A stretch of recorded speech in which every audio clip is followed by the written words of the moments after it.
Алда сені қызықты ертегі күтіп тұр. Соңына дейін қара. Ертеде бір ауылда Герда мен Кай деген екі бала өмір сүріпті. Олар бір-біріне өте жақын болып, күнде бірге ойнайтын. Бір күні ауылға қатты боран соғып, айналаны қалың қар басты. Сол борандың ішінен сұлу әрі суық қар ханшайымы пайда болады. Ол Кайдың жүрегіне мұздай сиқыр салды. Сосын қар ханшайымы Кайды өзімен бірге алып кетті. Кай жоғалып кеткенде, Герда жалғыз қалады. Ол қатты жылап, досын іздей бастайды. Бірақ Герда берілмей, Кайды табуға бел буды.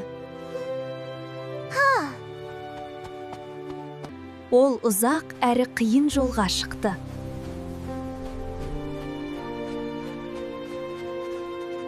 Жолда Герда мейірімді әжені кездестірді.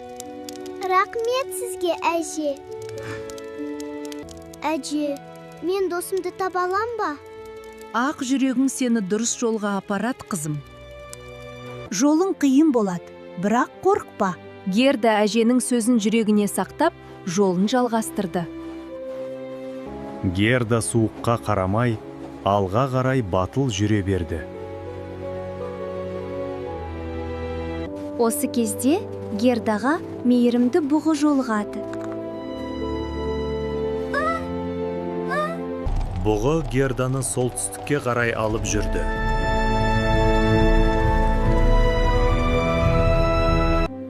Алыстан мұзды таулар көріне бастайды.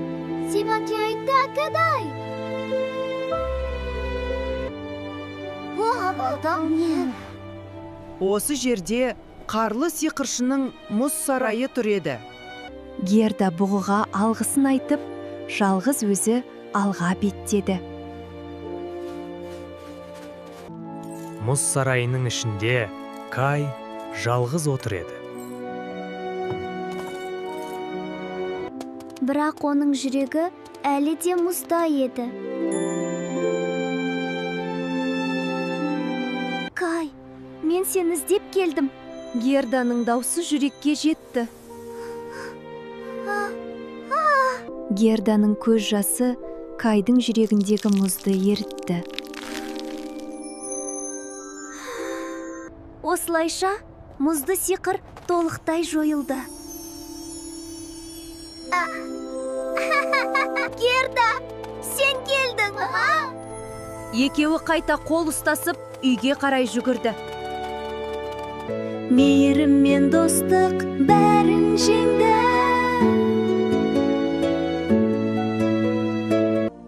Ертегі осымен аяқталды. Тыңдағаныңызға мың алғыс.